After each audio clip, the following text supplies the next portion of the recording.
Okay, let's focus on one of the electrolysis process. So let's focus on molten zinc chloride.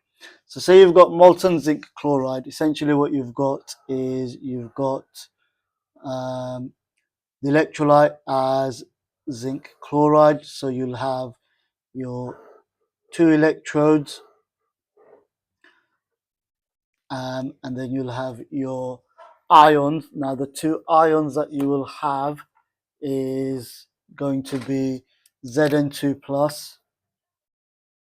So there will be obviously loads of Zn2 pluses, and then you'll have your Cl minus ions, which is loads of Cl minus ions. Okay, so you've got your, there is no H plus and OH minus ions because there's no water. There's no solution here, so it's just literally zinc chloride that's been melted. Now, when you do the electrolysis, obviously these become charged. The Zn2 plus will end up going to the negative electrode, and the Cl minus will end up going to the positive electrode. So when they get to the electrode, what is happening? So let's focus on the anode. So the anode is this positive electrode. So when chlorine gets to the anode, it's in Cl minus form. It's attracted to the anode because chloride ion is negatively charged, anode is positive. And what happens is you end up making Cl2. Now, to make Cl2 gas, chloride ions, you need to have two chloride ions. So you need two Cl minus.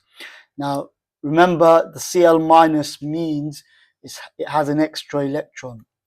Negative charges mean that it's got an extra electron. So it will need to lose that extra electron. Now, each of them have got one extra electron, so it will lose two electrons in total. So you'll end up with 2E minus on that side.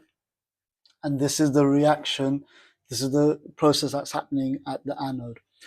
At the cathode, you've got the negative electrode, the zinc ion, which is positively charged, will get to the cathode. Again, Zn2 plus in this case means it's got two less electrons. So what it will need to do is it will need to gain the two electrons. So it will gain 2E minus to become Zn solid.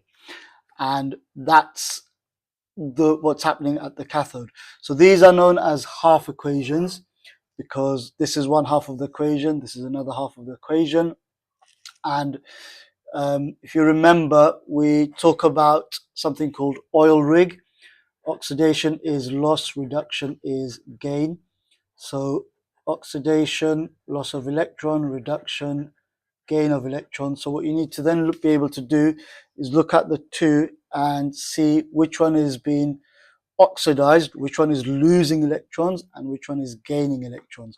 So clearly zinc is gaining electrons, so this is known as a reduction reaction. So this is gaining electrons, so this is known as the reduction reaction. And then oxidation is the loss, so this is losing electrons, so it's oxidation. And remember, it's on the right hand side of the equation. This is losing electrons.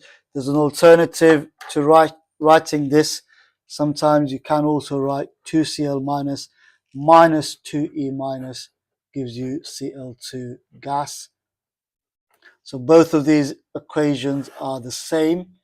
This is just showing that it's losing two electrons, and this is showing that it's already lost two electrons. So essentially what's happening is this when it comes to molten zinc chloride.